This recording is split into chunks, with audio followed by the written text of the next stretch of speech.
think way too many people are in therapy. Bottle it up and take it out on your kids like we used to. Your work environment isn't that toxic and you weren't traumatized by that guy on Tinder. Everyone in the city now starts a conversation with, yeah, it's just like I was telling my therapist. Like they're the main character and we saw that scene in their movie. Most of your problems aren't that serious and you're overpaying a guy in a turtleneck to listen to your mediocre life. It's just a natural human instinct to create problems for ourselves, especially when our lives are first world and basic. 100 years ago, we were in an actual deadly pandemic and a world war that wiped out almost everyone, but they didn't go on Zoom and cry. They just figured it out and died sooner. My mom is a therapist and she's cringing at everything I'm saying right now, and I'm not trying to invalidate your PTSD or whatever. We can just do a better job of coping. We often forget the simple fact that we're animals. Chimps don't Zoom call their therapist when they're sad, they throw cum at another chimp's face. We're the only animal that contemplates the meaning of life because we think we're smart. We're the overthinkers of the food chain. We're aware of our own existence, so in our heads, our lives are more valuable than a rat's life. It's funny that that arrogance becomes our downfall.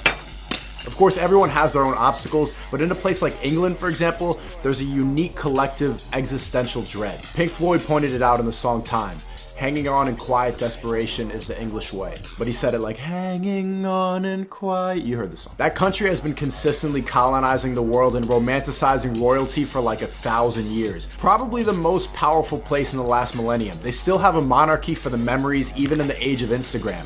Yet their citizens are always just a little bit unhappy. Hanging on in quiet desperation, searching for something greater, always looking for something more meaningful than what's in front of them. Their sophistication is their pride. They're well educated and proper, and nobody litters. They clink their teacups with a pinky up and say cheers, but then they commit genocide out of boredom. They got so bored with their lifestyle of castles and wigs and her that they had to just go to the new world like it wasn't a place before they arrived. You could still feel that collective mentality today. They're pretty happy, pleasant, but they want to find something bigger than themselves, and it's not God because they're too posh for God. I was kind of like that, but I've become happier today thinking like a monkey. I look like one, so might as well act the part. I would say a couple years ago, sitting in college, being a professional mortgage insurance studying loans adult, I was carrying a lot of anger and resentment. I felt like there was something bigger in life that I wasn't able to see.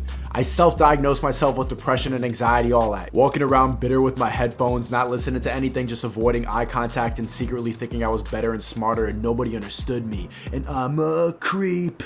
I'm a weirdo. The secret to not being that guy is living like a monkey would. A drippy monkey with contact lenses. Monkeys like to fight, run around, throw poop, and fuck. That's it. That's the meaning of life. Whatever you believe, fair enough, cool, God, no God, Allah, pray 5 times and shape whatever hat you want to wear. The meaning of life is there is no meaning, so fuck it, might as well enjoy it. At our core, we're all the same.